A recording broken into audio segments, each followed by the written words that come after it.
اللہ اکبر اللہ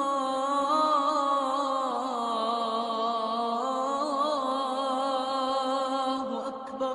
تیسری نشانی وخروج یأجوج و مأجوج، یاجوج ماجوج کی قوم جہاں بند کی گئی ہے وہاں سے نکل آئے گی، اور ایسی یہ بھیانک قوم ہے۔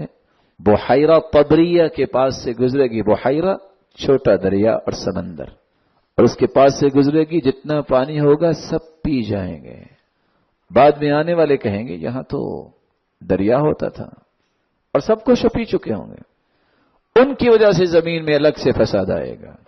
چوتھی نشانی دجال کا ظہور ہوگا، اور دجال ایک ایسا فتنہ ہے کہ اللہ کے رسول صلی اللہ علیہ وسلم نے فرمایا ما من ارض الا سیطع، دنیا کے ایک ایک چپے پہ وہ جائے گا، الا المدینہ ومکہ، لیکن مدینہ اور مکہ میں داخل نہیں ہو سکے گا۔ دجال جب آئے گا تو اس وقت پھر مہدی علیہ الصلاۃ والسلام کا ظہور ہوگا، اور یہ وہ شخص ہوگا یصلحہ اللہ فی لیلہ، ایک ہی رات میں اللہ تعالیٰ اس کو اس قابل بنائیں گے کہ وہ دنیا کو لیڈ کرے گا۔ منارہ شرقیہ پہ عیسیٰ علیہ الصلاۃ والسلام کا نزول ہوگا، عیسیٰ بن مریم علیہ الصلاۃ والسلام کو منارہ شرقیہ میں اتارا جائے گا، اور پھر وہ دجال کو قتل کریں گے، صلیب توڑیں گے، خنزیر کو قتل کریں گے۔ اور حالت یہ ہے جب وہ مدینے میں آئے گا دجال تو سفید ایک مکان کو دیکھ کے کہے گا یہ محمد کا گھر ہے، اور پھر اپنی جادوگری دکھانے کی کوشش کرے گا، ایک شخص کو ذبح کرے گا کہ میں اس کو جوڑتا ہوں، اور آخر اللہ کا حکم آ جائے گا، دوڑے گا۔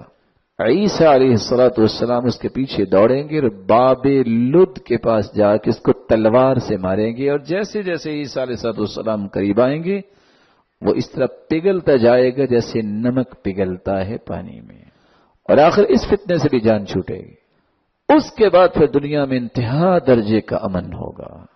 رسول اکرم صلی اللہ علیہ وسلم نے چھٹی نشانی بیان کی جو ابھی آپ نے سنی، 3 جگہوں کو اچانک دھنسا دیا جائے گا، شور و غل مچے گا۔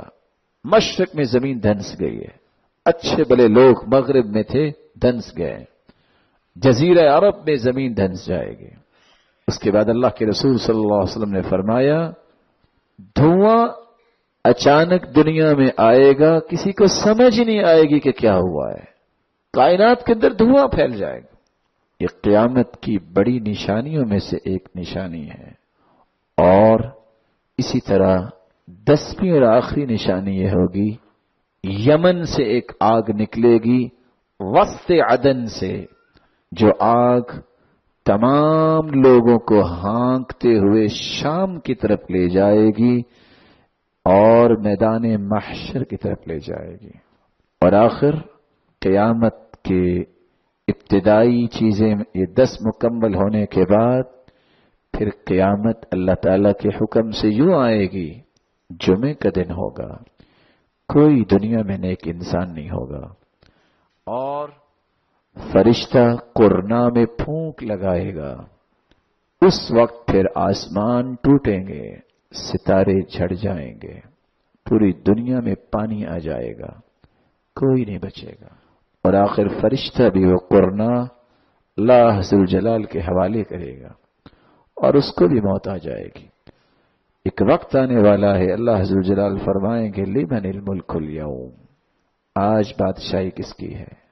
جواب کون دے گا؟ کوئی بھی نہیں ہوگا۔ للہ الواحد القہار، اس رب کی بادشاہی ہے جو اکیلا ہی معبود ہے، جو اکیلا ہی قہار ہے۔ دوبارہ پھر اللہ ذوالجلال کا حکم ہوگا جب اللہ چاہیں گے، فرشتہ قرنا میں پھونک لگائے گا اور ساری کائنات اپنی قبروں سے نکلے گی، اور اسی کو ہی قیامت کا قائم ہونا کہتے ہیں۔ رسول اکرم صلی اللہ علیہ وآلہ وسلم نے ان نشانیوں میں سے ایک نشانی یہ بھی بیان کی جو آپ نے سنی، لونڈی اپنی مالکن کو جنے گی، بدتمیزی، بے ادبی دنیا میں عام ہو جائے گی. اور جن کے پاؤں میں کبھی جوتی نہیں آپ نے دیکھی، جن کے جسموں پہ پورا لباس نہیں تھا، جن کے پاس کھانے کو خوراک نہیں تھی، جو بکریوں کے چروائے تھے، ایک وقت آئے گا وہی لوگ بڑی بڑی بلڈنگیں بنانے میں مقابلہ کرتے نظر آئیں گے.